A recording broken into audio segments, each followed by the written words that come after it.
Yud Gimel Amud Bet. Alors vous vous souvenez, nous on a vu les trois stars. C'est les céréales, le raisin et les olives. On va d'après le shlish, le tiers, l'année dans laquelle ces récoltes sont arrivées dans le tiers. Alors ce décidera si c'est année, Maaser Ani, Maaser Sheni. Il ne faut pas prélever de l'un sur l'autre. Et pour la Shemitah aussi, ça décidera si c'est la Shemitah ou pas. Maintenant, le tiers, mais avant quoi? Alors ça dépend. Pour les céréales, c'est avant Rosh Hashanah, le premier Tishri. Par contre, pour les raisins et pour les olives, c'est des fruits des arbres. Donc ça dépendra de la Hanata, de Tu Bishvat. Ok?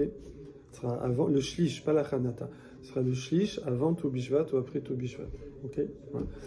Après, il y a les fruits des arbres, les autres arbres. Ça sera Tu Bishvat et ce sera la Hanata, le petit fruit, avant Tu Bishvat, après Tu Bishvat.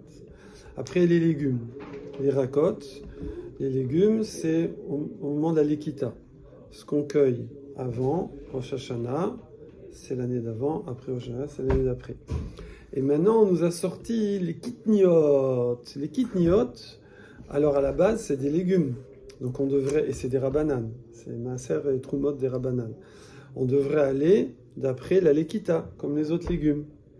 Seulement comme ça se garde en tas comme ça, et ensuite on les traite petit à petit, alors dans les tas, on risque de mélanger les kitniot de l'année d'avant et l'année d'après. Du coup, les sages, ils ont dit, on va changer pour eux, on va faire un truc spécial, on va aller d'après la Ashracha. On va aller d'après l'enracinement. Ok ? Et ça, c'est qui nous dit ça? C'est les Tanaïm. Donc c'est Tanaïm, une Mishnah et une Braïta. D'accord? Avec Rabbi Shimon chez Zuri. C'est bon? Voilà, donc ça c'était le point. Là-dessus, voilà. Et là-dessus, il y avait discussion entre Rabba et Abaye. Abaye disait, moi je comprends pas pourquoi les Chacham, enfin pas je comprends pas, mais il pose une question, pourquoi les Chacham ont eu besoin de passer à la Ashracha, à l'enracinement? On pourrait rester sur la Lekita, ouais, et simplement ce qu'on ferait, c'est que quand on cueille et qu'on met dans le tas là, c'est quoi la crainte? C'est qu'on va mélanger la récolte de l'année d'avant et la récolte de l'année d'après. T'as qu'à faire Zvour. Ça s'appelle Yitzbor Gorno Letoro. Il n'y a qu'à bien mélanger. Ce qu'on appelle aussi Bila. Bila, bolé, bal. Ça roule. C'est mélangé. Il n'y a qu'à bien mélanger. Comme ça, quand tu prélèves, tu vas garder la même proportion dans ton prélèvement que dans ta source. Et donc, il n'y a pas de problème. Avec ta pensée, tu penses que ce qui est l'ancien, c'est sur l'ancien, le nouveau. Voilà. On en était là. C'est bon? Et donc, qui nous a dit ça? Donc, et ça, on est maintenant Yud Gimel, Amud Bet, et on nous ramène, d'ailleurs, alors ça c'est une discussion entre Rabba et Abaye, hein, et d'ailleurs, je ramène de l'eau à mon moulin, dit Abaye, avec une braïta, avec des Tanaïms, donc c'est bon. Quand tu es à Mora et que tu ramènes une braïta qui va comme toi, c'est super. Oui, c'est les Tanaïms, c'est avant, c'est plus fort. Milotania, Rabbi Yossi ben Kefar, alors il faut retenir les noms. Rabbi Yossi ben Kefar, il a dit au nom de Rabbi Shimon chez Zuri. Donc c'est des Tanaïm, puisque c'est une Braïta. Oui, donc c'est très fort. Et il a dit Paul Amitzri, donc le pois égyptien. Alors le pois égyptien, on peut le semer pour les graines ou on peut le semer pour les feuilles, pour l'enveloppe. Ici on parle pour les graines, donc ça va être des kitniot. Oui, ça va pas être sur les feuilles, ça indigne de hirakot, de légumes. Donc Paul Amisri chez Zaro Lezera, que j'ai semé pour les graines. Alors, donc c'est kitniot. Mixato ishrish lifni Rosh Hashanah, ou mixato ishrish lachar Rosh Hashanah. Il suffit qu'il y ait un petit peu avant, qui était mashrish, un peu avant ou après Rosh Hashanah. En tormin ou mesrin miselazé. On ne peut pas mélanger prélever de l'un sur l'autre. Chacun son année. Les fiches en tormin ou mesrin, lo mina hadash ala yashan, velo mina yashan ala hadash. Il ne faut pas prélever de l'ancienne sur la nouvelle, ou nouvelle sur l'ancienne. Ok. Alors, Ketsado, c'est comment tu fais? Et là, Rabbi Shimon ben Shezouri, on va retenir au moins ce nom-là, Rabbi Shimon. Alors, il dit, Tsover Gorno Letoro. Tu rassembles dans ton aire de battage à l'intérieur, c'est-à-dire tu mélanges, tu fais bila. D'accord? Tu fais bila. Donc, tu vois, il y a bila. Donc, ce conseil que Abaye, enfin, c'est pas un conseil, mais Abaye dit pourquoi? Pourquoi les Chachamim ne sont pas appuyés sur cette possibilité de bila? Et pourquoi ils sont changés et ils ont créé une espèce à part qui est les Kitniot où on va d'après la Hashracha. Ok? Venimsa torem ou maaser min achadash shebo al achadash shebo ou min ayashan shebo al ayashan shebo. Et comme ça, tout va bien. Alors on dit à Marley. Alors Rabbi répond à Abaye. Il dit Slicha. Mais ça, c'est Rabbi Shimon ben Shezouri. Shezouri, pardon. Ka'amart. Et lui, effectivement, il tient qu'il y a Bila. Mais les autres Tanaïm, les Rabbanan, ils tiennent pas Bila. Ils ont peur qu'on mélange pas bien. Si tu mélanges pas bien, quand tu prélèves, tu vas avoir un peu plus de nouveaux que d'anciens ou le contraire. Et donc, on n'a pas prélevé sur ce qu'il faut. Rabbi Shimon ben Shezouri, ça va, Riesh Bila. Lui, il pense qu'il y a Irvouv. On peut bien mélanger. Mais Rabbanan, c'est vrai, En Bila. Eux, ils disent il n'y a pas Bila. Là-dessus vient Rabbi Yitzhak bar Nachmani Amar Shmuel. Et là, il faut retenir les noms. Donc, il vient. Donc là, on a déjà une première maroquette entre Rabbi Shimon ben Shezouri, et Rabbanan. Est-ce que Bila ou pas Bila? Ok. Maintenant, on ramène Rabbi Yitzhak bar Nachmani au nom de Shmuel. Donc, Shmuel, on est revenu aux Amoraïm. Et Shmuel, il dit Alacha ke Rabbi Shimon ben Kefar, she'amar mishum Rabbi Shimon ben Shezouri. Donc nous, on a l'impression que, en plus c'est Shmuel, Rav et Shmuel, donc apparemment on n'a pas d'autre chita, donc on va dire c'est la halakha. Donc on voit apparemment que Shmuel, qu'est-ce qu'il tient? Comme Rabbi Shimon, ça veut dire quoi? Qu'il y a Bila, et que donc on aurait pu faire ce système-là. Et du coup, si on a fait ce système-là, pourquoi on est allé dans la halakha d'après la Hashracha? Il n'y avait qu'à aller d'après... il n'y a qu'à bien mélanger, puis c'est tout. Alors, Matkif, là, Rabbi Zera. Rabbi Zera, il objecte. Il dit, attends, excuse-moi. Umi Amar Shmuel Achi. Est-ce que Shmuel, il tient toute la chita? Est-ce qu'il a dit comme ça? Est-ce qu'il tient toute la chita de Rabbi Shimon ben Shezouri? Pas ben, Rabbi Shimon Shezouri. Est-ce qu'il tient tout comme lui? Va Amar Shmuel, il a dit lui-même, la kol en bila. En fait, pour tout, il n'y a pas bila. C'est une drôle façon de dire, parce qu'il va dire pour tout, sauf. Pour tout, il n'y a pas bila, sauf chutz, miaïn et shemen. Sauf pour les liquides, le vin et l'huile, parce que ça se mélange bien. Mais ce qui est solide, ça se mélange jamais parfaitement. Donc, il n'y a pas bila. Donc, on ne peut pas bien mélanger. Ça, bila, c'est bien mélangé. Donc tu vois bien que Shmuel, il ne peut pas tenir comme Rabbi Shimon Shezouri, c'est pas possible. Puisque toute la logique de Rabbi Shimon Shezouri, c'est parce qu'on tient Bila même dans les solides. Parce qu'ici on est dans des kitniot, c'est des solides. Oui. Alors la Gemara répond, attends, il dit Acheté mitte. Acheté mitte, c'est nishmat. Dans le sens italem, tu as oublié quelque chose, t'as zappé en français, voilà, c'est ce qui correspond le mieux. T'as zappé que Ad et Amar Shmuel, il a dit comme ça. C'est-à-dire que là, pour comprendre comment Shmuel a pu dire que la halakha est comme Rabbi Shimon Shezouri, alors qu'il ne tient pas Bila, et que toute la logique de Rabbi Shimon Shezouri, elle est basée sur Bila. Alors on dit, Akol, lui, parce qu'il tient une autre halakha, il a une autre marloquette. Il y a une autre marloquette qui ne va pas du tout comme la majorité des Tanaïm, bien que lui c'est un Amora, Shmuel, mais il a trouvé des sources chez les Tanaïm qui vont comme lui il pense, enfin en tout cas il pense comme ces sources-là, qui sont en désaccord avec la majorité, avec la Mishnah et la Braïta qu'on a vu avant. Il dit, Akol, Oler, Achar, Gmar, Peri. Qu'on va d'après la maturité du fruit. Ça veut dire a priori quand tu le cueilles. Oui. De quoi il parle? Évidemment, il ne remet pas en question le raisin la vigne et l'huile, que ça on va d'après le chiche, il n'y a pas de marloquette. Il ne remet pas en question non plus Hanata pour les fruits des arbres. D'accord? Donc en fait, c'est juste pour les kitniotes. Pour les kitniotes et, bon, et les hirakot. C'est-à-dire, en fait, il laisse les kitniotes dans les hirakot. Qu'on va d'après le gmar du péri, ça veut dire la lekita quand tu le cueilles. C'est que le légume, c'est quand il est mûr. Et donc, ça fait quoi? Voilà. Et donc, avec ça, je comprends. En fait, quand Shmuel, il a dit que la halakha est comme Rabbi Shimon ben Shezuri, que quoi?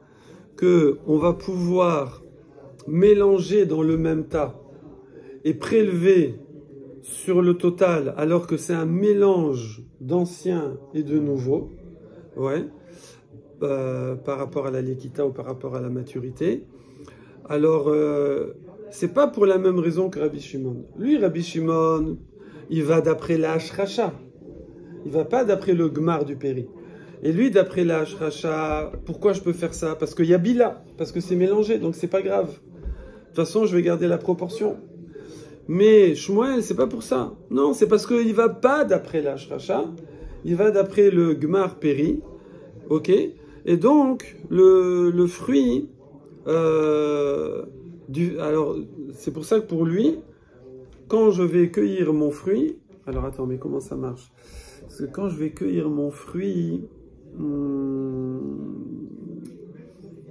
vois pas comment ça solutionne. Parce que lui, il va quand le légume est mûr. Donc, quand il est... Nous, on les a plantés en même temps. Ça a été mâche-riche en même temps. Parce que sinon, ça ne servait à rien d'aller d'après la hashracha. Et après, c'est mûr en même temps, a priori. Simplement, le problème, c'est que quand on les... c'est qu'on ne cueille pas tout d'un coup. C'est ça le problème. Oui. Et après, quand on les cueille, on fait des tas. Et on cueille la récolte d'avant, et on cueille la récolte d'après, et on les mélange. Alors lui, il dit, de toute façon, moi, c'est pas grave. Parce que je vais pas aller d'après non plus la cueillette. Je vais d'après le gmar péri. Donc quand ces kitniotes, elles sont mûres en même temps. Donc quand en fait, tu les mélanges, ce que tu as cueilli avant Rosh Hashanah ou après Rosh Hashanah, je m'en fiche. Parce que ce fruit-là, tous appartiennent à l'année d'avant, puisqu'ils sont mûrs l'année d'avant. Après, tu les accueillis là, moi, ça m'est égal. D'accord? Donc, pour lui, le fait de les mélanger, en fait, c'est tous du yashan. Si je vais d'après la lekita, je vais me retrouver, selon le moment où je les ai cueillis, je vais me retrouver avec un mélange de yashan et de chadash, d'anciennes et de nouvelles. Mais si je vais d'après le gmar péri, quand tout le monde, enfin ma récolte, je l'ai plantée en même temps, elle est mûre en même temps, à peu près, et bien après, peu importe quand tu le cueilles. Donc ce que tu as rassemblé, même si tu le cueilles après Rosh Hashanah, de toute façon ce sera du yashan. Donc il n'y a pas de mélange yashan chadash. Donc j'ai pas besoin de bila. C'est un peu compliqué parce qu'en fait, c'est par rapport à ce qu'on a fait la semaine dernière. C'est quasiment impossible que tu puisses comprendre comme ça à la volée. Yashan c'est ancien et chadash c'est nouveau. Attrape ce que tu peux, mais voilà. C'est bon, Yohan, ou pas? Oui, j'ai compris. C'est bon. Voilà. Alors maintenant, la Gemara, elle va faire une srichuta. Donc elle va réexpliquer un petit peu. Finalement, il y a combien d'halachot ici? Finalement, il y a 3 halachot. Srichuta, il y a eu besoin de quoi? Il y a eu besoin de dire que quoi? Que Shmuel tient comme Rabbi Shimon. Ça c'est un. Shmuel il tient comme Rabbi Shimon chez Zuri. Que quoi? Que je peux prendre dans le tas. Ouais. Je peux prendre. Alors non, justement, il tient pas Bila. Il tient pas Bila. Ouais, il tient pas Bila. Dans les solides, dans les liquides. Voilà. Ouais. Alors qu'est-ce qu'il tient comme Rabbi Shimon chez Zuri? Il tient juste que quand tu as ramassé tes kitniotes, tes légumineuses, tu les as mis en tas et que tu as mélangé des choses que tu as récoltées avant Rosh Hashanah et des choses que tu as récoltées après Rosh Hashanah.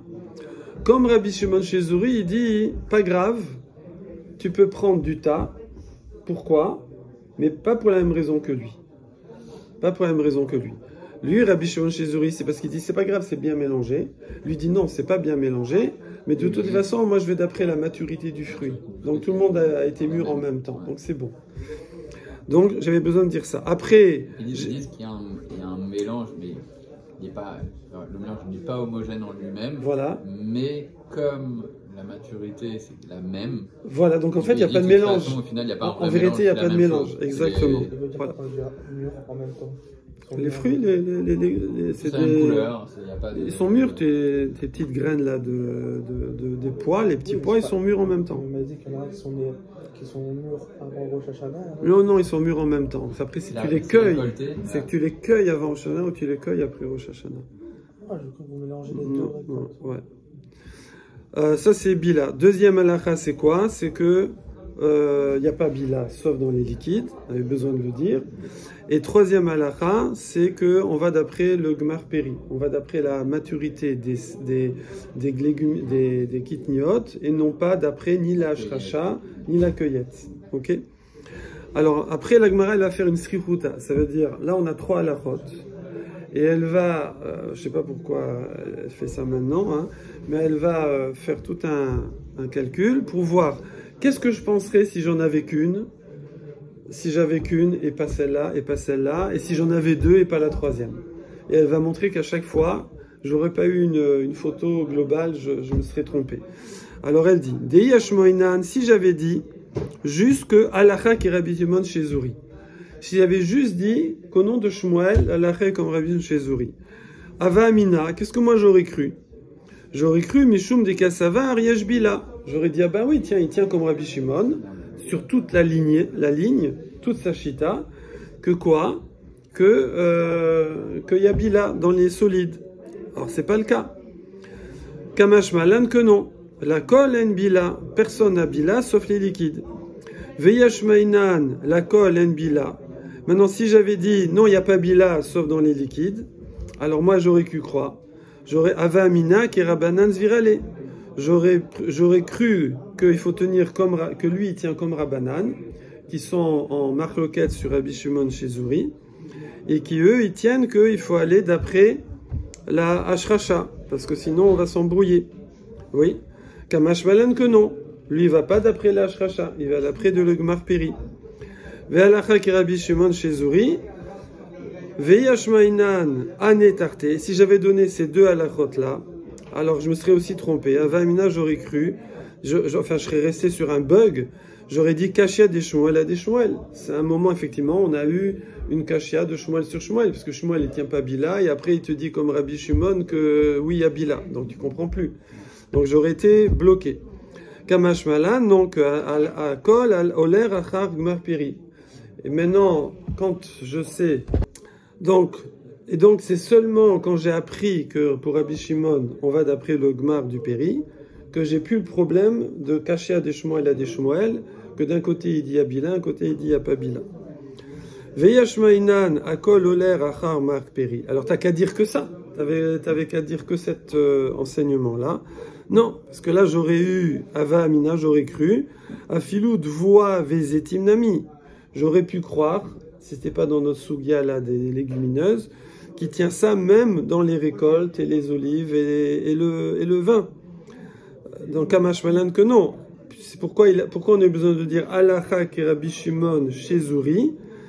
D'accord? Parce que Rabbi Shimon chez Zuri, il a parlé que dans les kitniot. Donc c'est seulement dans les kitniot qui se distingue des Rabbanan. Bemaï des palig, donc c'est là-dedans qu'il est en marloquette. Velash Mainan Tarte. Alors il n'y avait qu'à donner ces deux halachot là. Et là, pareil, on dit non. Parce que là, qu'est-ce que j'aurais cru? Parce qu'à ce moment-là, la kol en bila, la mali, à quoi ça me servirait? Kemash malan, c'est-à-dire que cette troisième halacha, en bila, pourquoi j'en ai eu besoin? Kemash malan, deliaïn, veshemen, yesh bila. C'est pour m'apprendre, attention, malgré tout, il tient que dans les liquides, il y a bila. Sinon, moi, j'aurais cru qu'il n'y a jamais bila. Point. Voilà, c'est un sujet un peu schwer. Hein, voilà. C'est dur parce qu'on tricote. Tu pars sur des chitotes. Et après, tu tricotes. Bon, c'est vrai que quand tu les marques comme ça, bien au clair, alors ça fait ça. Hein. Voilà, je te montre Raphaël, Alexandre. Voilà, tac. Avec ça, c'est facile. C'est pas en français. Alors maintenant, on va chercher, maintenant c'est un autre sujet. Maintenant, on va chercher, bon, on va couper d'ailleurs.